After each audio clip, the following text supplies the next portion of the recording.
Idee luua siis kaasaskantav mähkimiskott alusnetekit tuli tänu minu ja mu lapse vajadusi arvestades. Kui mu laps oli 3-4 kuune, siis sõna otseses mõttes hakkas mind ära tüütama see, et ma pidin kogu aeg kasutama lapse mähkimiseks ühekordseid aluslinu ja hakkas nagu tulema mõte või idee, et kuidas võiks seda nagu paremini siis teha, et kõikidel emadel oleks mugavam enda last mähkida. Mitte siis ainult kodus, vaid ka väljaspool kodu ja sealt sündiski siis imeline toode netekit.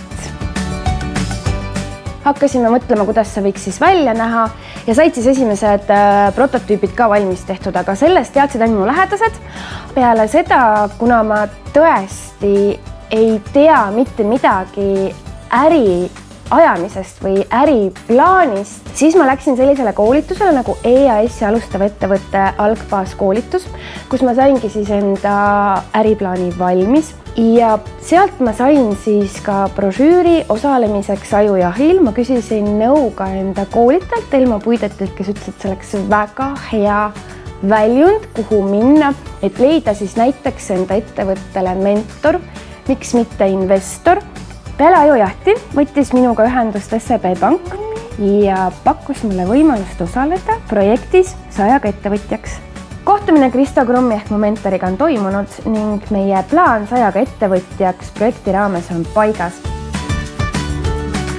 Projekt 100 ettevõtjaks on siis selline mentorprojekt personaalse juhtimise näol, kus siis mina võtsin ette ühe alustava ettevõtja ja tema siis minu käe all proovib enda esimesed sammud ära teha.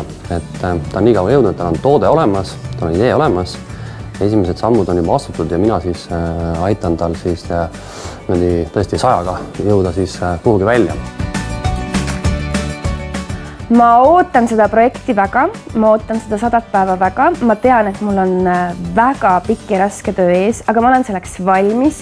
Ma olen väga põnevil, õhinal, samas kardan. Miks? Ma ei ütle, et ma kardaks ebaõnnestumisi, pigem ma ootan neid, sest kui ei ole ebaõnnestumisi, siis ei saa ka õnnestuda.